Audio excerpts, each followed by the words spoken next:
Gusto ko lang matanong mga minamahal, ano kaya yung ginawa ng mga Sandoval dito sa Malabon? Like, mapapaisip na lang talaga ako, sa tagal niyong namuno, wala man lang bang improvement?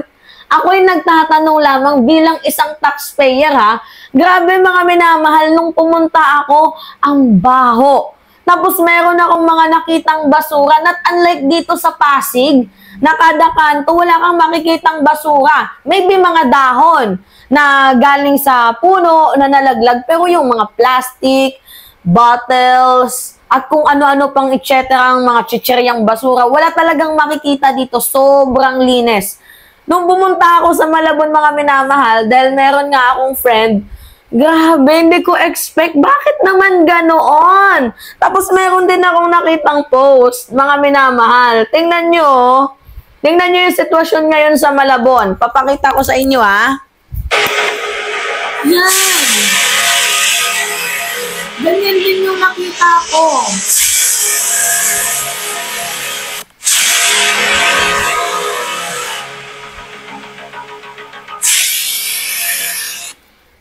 Ano yan? Matanong lang. Wala ba kayong budget para dyan, pero meron kayong budget para magpaka-ala Disney princess? Yung baha sa Malabon, kailan pa ba yan magkakaroon ng solusyon? Mga minamahal, binabaha palagi yung Malabon. Konting ulan lang, grabe yung baha. Tapos ito yung nakakatawa kasi yung asawa ni ni Mr. Sandoval, sumiyo naman. Diyos ko, mga minamahal. Alam niyo yung ginawa niya? Tingnan niyo. Disney, sumugod sa baha, pero hindi lang yan, mga minamahal. Mas malaki pa yung kanyang muka. Diba kapag mayroong nag-graduation, tapos ibibigay yung parang diploma. Yung takip nun, ang laki ng mukha ni Madam. Madam, ano ba naman yan? Pati ba naman mga necklace? Ang lalaki ng kanilang mga pangalan, ang lalaki ng kanilang mga pagmumuka. Hindi nyo na paulit-ulit kailangan i-remind sa amin, oo, kayo na yung nakaupo. Pero yung ipaparemind nyo sa akin na iboto namin kayo muli, huy, gising na yung taong bayan. Ngayon, ang pinakamalala dito mga minamahal, kasi tumatakbo ngayon itong si Lenlen Orieta. Grabe, samot-saring paninira ang aking nakita, mga minamahal. Pati ba naman yung sementeryo, ginawa ng issue na ibinenta daw po yun ng mga Orieta. Pero nung sinak-check ko, mga minamahal, ay do a research, baka may magtanong, bakit napaka sobrang care mo naman sa locality ng Malabon? Ano ba bang aasahan nyo sa akin? Nagkikare nga ako dyan sa Caloocan, may care nga ako sa Palawan, may care nga ako sa Kamaynilaan eh. Diba sabi ko sa inyo, mababa man yan or mataas, as long as pag meron tayong nakikitang mali, kinukundi na natin yan. Hindi pwedeng tahimik lang tayo. Ano yung silbi ng boses ng kabataang Pilipino kung bulag-bulagan tayo, kung nasa baba pa nga lang, hindi na natin makita, sa taas pa kaya? Hindi puro taas lang yung tirada natin. Tingnan din natin dito sa lokalidad. Kasi dyan yung maraming kupal. Hindi ko sinasabing kupal sila ha. Yung mga Sandoval. Pero if the shoe fits, wear it, bitch. Tingnan nyo mga minamahal. Pinak-check. Ano yung nakalagay dyan?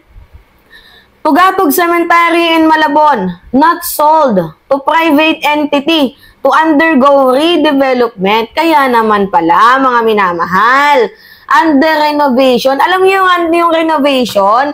Kapag ang bahay, ipagpalagay na lang natin ay medyo sira na dahil sobrang tagal na. Siyempre, kailangan dyan ng renovation para mas mapaganda at mas lalong mapatibay para hindi madungis tingnan. Yan po yung ginawa ni Orieta. Hindi po ibinenta. Hindi kagaya ng mga paninira ng mga trolls. Ang daming ganyan, no? Kaya deserve lang talaga mapatawag ng mga fake news na vlogger dyan sa Tricom na yan. Kasi ang daming ganun eh. Dapat magbalita tayo, yung totoo, pina-fact check muna natin. Binenta daw, nasaan yung ebidensya? Kasi may nag-post, mga minamahal, ipakita ko sa inyo ha, na binenta daw po yung tugatog Cemetery. Ito, oh. Yan. Yan yung post. Oh, babasahin ko sa inyo mga minamahal, ha. Tugatog Cemetery, nabenta na ng Orieta sa Loyola at pribadong pagmamayari na naway na pagkakakitaan sa pangunguna ni 111. Yan ang tatak Orieta. Korupsyon, nagpapapatay ng kalaban at nananakot ng purugons, pinapairal, nakakasawa na. Para sa akin mga minamahal, nung tiningnan ko naman sa balita, hindi naman pala ibinenta. O according dito sa GMA News, walang ebidenta, pero wala munang labi ang pwedeng dumalaw kasi it is under construction, under rehabilitation. Tapos mayroon naman mga resibo, mga minamahal, itong si Lenlen Orieta, oh. Ito mga iniwala mo sa layon. Oh. Part of the design. May heritage value. Lugar na to, kasi nga ito nga yung division natin, may ayos to para pumasok, pwede din pumasok mga tao dito, magbuli-muli, may park, may pwedeng lugar na pwedeng exercise.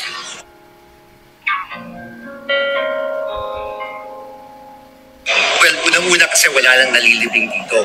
So gusto natin, pakinabang ang bawat malabon yan na bakit sa ibang lungsod pa dadalhin yung mga namamatay pati dito sa ating sariling sementeryo. Wala na, kasi punong-puno na. Kaya ngayon, nakita natin ito. Nakita natin, no? Parang columbary na. So, mas madaming malalagay. So, almost triple of what it used to be. So, malaking-malaking bagay ito. Well, agad-agad muna sa murang halaga, no? Na aral natin at matutulungan pa natin ang taong bayan. Kung ano kasi mahirap, pag namamatay na, panay gastos pa. Ngayon, kahit pa paano makakatipid sila. Kasi may phase 1, phase 2 po ito. So itong phase 1, nasa 50%, no? So, madami pang gagawin. Phase 1, ito, kalahati, itong mga columbary, basically the structures. So, ito po. But there, by looking at it, by looking at all the nagawa dito, para mabilis na yan, no? Kung gagawin. So it's part of the second floor of the columbary, probably constitute phase 2. Yung crematory, that's part of phase 2. Mag-ayos maybe nito, mga daan-daan. Unang benefit, mas madami tayong malibing dito. Pangalawa, definitely makakatulong yung crematory, no? Pag may namamatay, mabibigay sa murang halaga. Pangatlo, it's also a park, so pwede magmuni-muni mga tao dito, pwede bumisita. But that's the whole point of this. Nakita natin to during the pandemic, ang daming namamatay at gusto natin lang makatulong. Resibo. Yan yung gusto ko, yung may resibo. Hindi yung puro lang bintang. O, ano yung resibo? Ni Orieta, under rehabilitation, aayusin. So, aayusin naman pala. So, bakit kailangang sirain at sabihin na ibinenta? 'Di ba? Oh, finact-check din po yan yung Tugatog Cemetery na yan. Hanggang dyan lang ba yung kaya nyong i-issue kay Mr. Orieta na binenta ang sementeryo? Paulit-ulit ng finact-check yan. 'Di ba? Pero yung lugar ninyo na napakabaho, 'di ba? Hindi nagkakaroon ng progress. Kasi puro lang media, pasikat sa social media. Tingnan nyo nga mga minamahal, pinagtatawanan nga yung Malabon eh. Especially nga yung mayor dyan sa Malabon. Oh, yung babae, sino ba yun? Si Jenny. Sinearch ko, Jenny Sandoval. Ako hindi ako basher ni Jenny Sandoval pero the way yung mga nakikitang post sa kanya, tingnan nyo